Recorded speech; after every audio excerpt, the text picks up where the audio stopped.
جوان باخر اویلادار شده است. السلام علیکم تماشابینان عزیز و هواداران شبکه کروان عمر. درباره توی آدمان شنیدگی هستیم، اما توی آدم و حیوان این یک حیرت آمیز است.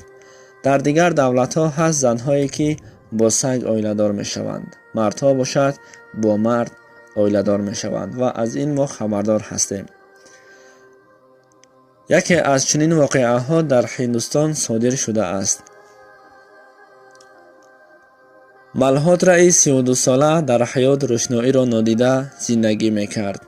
جای کار و برایش جای زیست زندگی میکردگیش نبود، اما با خود یک خر داشت که دائما همراهش بود. با او خر هیزم کشیده به بازار سودا میکرد. روزی از روزها ملهوترا به یک کوه دور از دهه رفته هیزم جمع میکرد و ناگهان یک کوزه پر از طلا دریافت کرد. نیمی او طلاها را فروخته از شهر برایش خانه میخرد.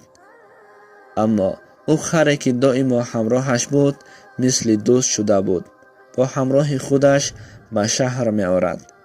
استقامت کنندگان شهر آوازه برآوردند که جوان با خر اویلادار شده است. گفته شهر همه از این واقعه خبردار شدند و به این جوان می خندیدند.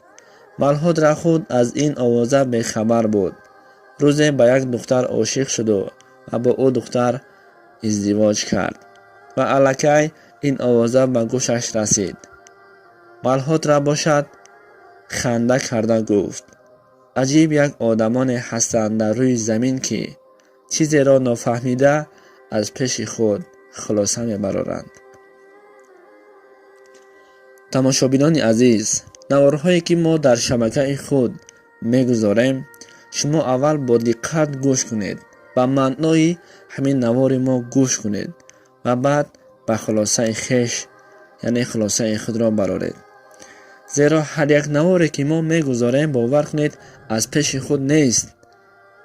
ما هم از شبکه های اجتماعی دریافت میکنیم، از دیگر زبان ها به زبان تاجیکی ترجمه کرده بعد به شبکه خود میگذاریم.